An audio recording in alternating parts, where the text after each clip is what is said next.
have a metal arm? That is awesome, dude. Magic! More magic! Magic with a kick! Magic with a... I don't know if you've been in a fight before, but there's usually not this much talking. All right, sorry, my bad. What if Spider-Man's biggest weapon isn't his webs, his strength, or his agility, but his words? Somebody's been a bad lizard. Why does Peter Parker talk more in the middle of a fight than he does at home? Could it be that his endless stream of jokes isn't about arrogance at all, but survival? Stick around as we swing into the mind of Marvel's most talkative hero, and by the end of this video, you'll never hear a Spider-Man joke the same way again. You gonna be the next Iron Man now? Well, no, I don't have time. I'm too busy doing your jobs. What? I'm kidding, look. The roots of Spider-Man's habit of never shutting up lie in Stan Lee's bold vision and Steve Ditko's unique artistic style. This was a deliberate departure from the godlike figures who dominated the comic book landscape in the early 1960s. Stan Lee famously sought to create a hero who was grounded in reality. He'd have money problems, girl problems, and be plagued by self-doubt. A hero who could be you. Relatability wasn't just an idea, it was built into Spider-Man himself, and you could hear it every time he opened his mouth. Peter Parker wasn't a billionaire playboy or a nigh invulnerable alien. He was a teenager from Queens struggling with homework, bullies, and the crushing weight of responsibility. As Spider-Man swung from his debut into his own series, The Amazing Spider-Man, Stan Lee sharpened that voice. The banter wasn't just comic relief, it changed the way readers experienced a fight. Suddenly, these weren't just silent panels of punches and kicks. They were running conversations, half comedy routine, half psychological warfare. Through the Silver Age, his humor matched the times, corny, lighthearted, and brimming with Stan Lee's trademark flair. But as comics shifted into the Bronze Age, the tone darkened. Writers like Jerry Conway and Roger Stern kept the banter, but it came with sharper edges. By the modern era, writers leaned into that psychology. Brian Michael Bendis's Ultimate Spider-Man reimagined Peter as a fast-talking teenager whose rapid-fire dialogue was pure anxiety in disguise. It felt real, awkward, overlapping, authentically adolescent. That version directly influenced Tom Holland's take in the MCU, where his non-stop chatter both annoys and endears him to older heroes like Iron Man and Doctor Strange. I'm Peter, by the way. Doctor Strange. Oh, you're using your made-up names. Then I am Spider-Man. And then came Miles Morales. His humor wasn't just a copy of Peter's. It carried its own rhythm, shaped by his background, insecurities, and cultural references. In Into the Spider-Verse, the contrast was striking. Peter Parker's jokes were weary, almost bitter, while Miles's were nervous and uncertain, still finding their footing. Officer, I love you. Wait, what? Two voices, two stages of life, but both carrying on the tradition of the talkative Spider-Man. What all this shows is that Spider-Man's chatter isn't a fixed gimmick. It evolves with the times, the writers, and the world around him. But no matter the era, the quips remain central to his identity, because they're not just funny lines, they're survival, self-expression, and the most human weapon in his arsenal. The history's important, sure, but it's the psychology behind the mask where things get spicy. Oh, shit. The moment Peter Parker puts on that mask, he transforms. Not just physically, but mentally. Peter Parker is anxious, overthinking, constantly second-guessing himself. But Spider-Man won't stop talking. And there's a reason for that transformation that goes way deeper than just costume makes him confident. Peter Parker carries what psychologists call survivor's guilt. It's basically what happens when someone lives through a tragedy but can't shake the feeling that they shouldn't have. Spider-Man carries that guilt on a level that would crush most people. Uncle Ben died because Peter was selfish. One moment of "not my problem" led to the death of the most important person in his life. Imagine carrying that weight.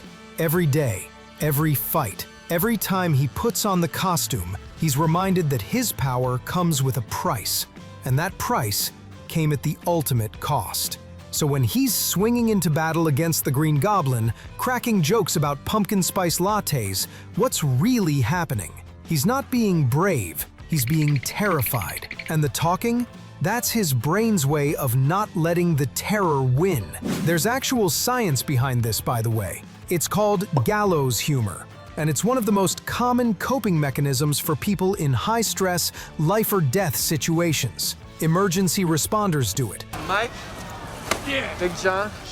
Soldiers do it. Come on, it's okay, laugh. Hey! And apparently, teenage superheroes do it too. Studies show that humor serves as what psychologists call a cognitive reframe. It literally rewires how your brain processes danger. By making the rhino seem ridiculous instead of terrifying, Spider-Man isn't just entertaining us, he's keeping himself sane. But here's the kicker. It's not just about managing fear, it's about control. Think about Peter Parker's life for a second. Really think about it. He's a teenager who has to lie to everyone he loves every single day. He can't tell Aunt May why he comes home with bruises. He can't explain to his girlfriend why he keeps disappearing. He can't share the weight of literally saving the world with anyone. That kind of isolation, that kind of constant deception, it would break most people. So when he puts on the mask, something incredible happens. For the first time, he gets to be completely honest. Not about his identity, but about his personality. Peter Parker has to be quiet, responsible, careful not to reveal his secret. But Spider-Man? Spider-Man gets to let it all out. Every quip is a little piece of his real personality breaking free. Every joke is Peter Parker finally getting to be the confident, funny person he wishes he could be all the time. And this is where it gets really heartbreaking, because the more traumatized he gets, the more he talks. After Gwen Stacy dies, and if you know that's one of the most brutal moments in comic history. His jokes become more frantic, more desperate, like he's trying to talk loud enough to drown out the voice in his head telling him he's a failure. Now, let's compare this to other talkative heroes for a second, because this reveals just how unique Spider-Man really is. Iron Man talks a lot, right? No offense, but I don't play well with others. Big man in a suit of armor. Take that away, what are you? Genius, billionaire, playboy, philanthropist. But Tony Stark's banter comes from arrogance. It's a power move. He jokes because he thinks he's smarter than everyone else in the room, and half the time he's right. Deadpool never shuts up either. But Wade Wilson's constant chatter comes from literal insanity. His brain is broken, so his mouth just keeps going. Bring it on, One-Eyed Willie. And then there's Vigilante from Peacemaker. He's talkative too, but in a totally different way. His awkward, non-stop commentary comes from insecurity and a desperate need to connect. It's funny, it's sad, and it's what makes him such a standout in that show. In fact, I did a whole video breaking down whether Vigilante is basically DC's version of Deadpool. So check that out after this one if you want the full dive, link in the comments and description. I'm just looking for behind a trash can. It's a normal thing to do. The hell it is! Are you a psychiatrist? What? Then don't tell me what's normal. Spider-Man's different. His talking isn't about superiority or madness, it's about survival. Every joke is a tiny act of rebellion against despair. Every quip is Peter Parker refusing to let the darkness win. And that, my friends, is what makes him the most relatable superhero ever created. But here's where this gets really wild, and this is something most people never realize. Spider-Man's verbosity isn't just a character trait, it's a storytelling revolution that changed superhero fiction forever. Before Spider-Man, fight scenes in comics were basically silent movies with sound effects. Wham! Pow! Bam! That's it. But Stan Lee realized something brilliant. If your hero talks during fights, you can do so much more than just show punching. Suddenly, every battle becomes a character study. The way a villain reacts to Spider-Man's jokes tells you everything you need to know about them. Doc Ock gets furious because he's arrogant and prideful. The Green Goblin laughs along because he's genuinely insane. Craven ignores the jokes entirely because he sees them as beneath his dignity. But the real genius? Spider-Man uses his mouth as a weapon.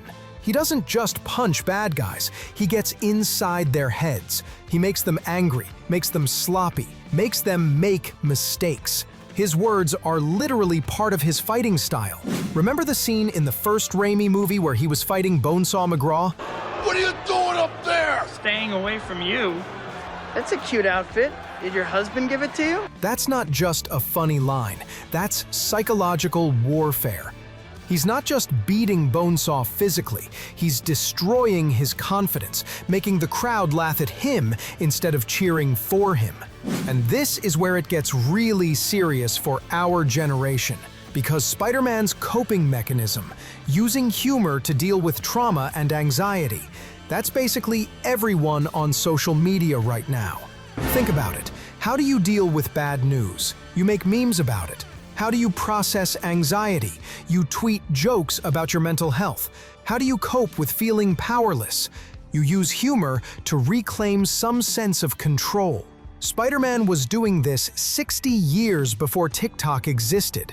He was the original everything is fine dog in the burning room, except instead of sitting in fire, he's literally fighting monsters. Tom Holland's version gets this perfectly. When he meets the other Avengers, he doesn't stop talking, not because he's confident, because he's starstruck and terrified, and his brain just won't shut up. Mr. Stark, it's perfect, thank you. Yeah, we don't really need to start a conversation. Okay. That's the most realistic portrayal of how an actual teenager would react to meeting Iron Man. But here's the part that'll really get you, and this is where Spider-Man becomes more than just entertainment. His constant talking represents something deeper about the human condition. We all have masks, maybe not literal ones, but psychological ones. The face you put on for work, the personality you show your family, the version of yourself you present on social media. And sometimes, just sometimes, we get to take off those masks and be who we really are. For Peter Parker, Spider-Man isn't just a superhero identity, it's the only place he gets to be himself. The mask doesn't hide who he is, it reveals who he is. And who he is, at his core, is someone who refuses to stay silent in the face of injustice, even when, especially when, he's scared out of his mind. You know what's beautiful about this? Spider-Man teaches us that courage isn't about not being afraid. It's about being terrified and finding a way to keep going anyway. And sometimes, that way is to crack a joke about your enemy's ridiculous costume while you're literally fighting for your life. Every time Spider-Man makes a quip while facing impossible odds, he's doing something profoundly human. He's saying, "This situation is terrifying, but I'm still here. I'm still fighting, and I'm still me." And the impact of this? It's everywhere now. The witty hero is basically the default template for modern protagonists. Star-Lord, Buffy Summers, even characters outside the superhero genre, they all owe something to what Spider-Man established. But here's what makes Spider-Man special. He's not witty because he's cool. He's witty because he's scared. He's not confident because he's powerful. He's confident because he's choosing to be, moment by moment, joke by joke. The memes, the viral clips, the endless quotable moments, they all come back to this fundamental truth. Spider-Man talks too much because he's us. He's what we'd all be if we had superpowers but kept our human fears, our human need for connection, our human refusal to let the world's darkness silence our voice. So the next time you watch a Spider-Man movie or read a comic, pay attention to when he talks the most. It's not during the easy fights. It's not when he's winning. It's when he's most afraid, most overwhelmed, most in over his head. Because that's when he needs his voice the most. Not to show how brave he is, but to prove to himself that he still exists. That despite everything, the guilt, the loss, the impossible responsibility, Peter Parker is still in there somewhere, refusing to be silenced. His words aren't just dialogue, they're defiance. Every joke in the face of danger is a small victory against despair. Every quip is Peter Parker saying, "I'm still here, I'm still fighting, and I'm still human." And maybe, just maybe, that's something we all need to hear sometimes. So here's my challenge for you. The next time life gets overwhelming, the next time you're facing something that scares you, channel a little bit of that Spider-Man energy. Not the superpowers, the talking. Find your voice, use your humor, refuse to let fear silence who you really are. Because if a traumatized teenager from Queens can crack jokes while fighting the Green Goblin, maybe you can find a way to speak up in your own battles too. So what's your Spider-Man moment? When do you use humor to cope with the impossible? Drop a comment below. I want to hear your stories. And if this video helped you see Spider-Man in a new light, hit that like button, subscribe for more Spider-Man content, and share it with someone who needs to hear this message. Sometimes the bravest thing you can do is keep talking, even when, especially when, the world seems determined to silence you. With great power comes great responsibility, but maybe with great fear comes great conversation. And sometimes that's exactly what the world needs to hear.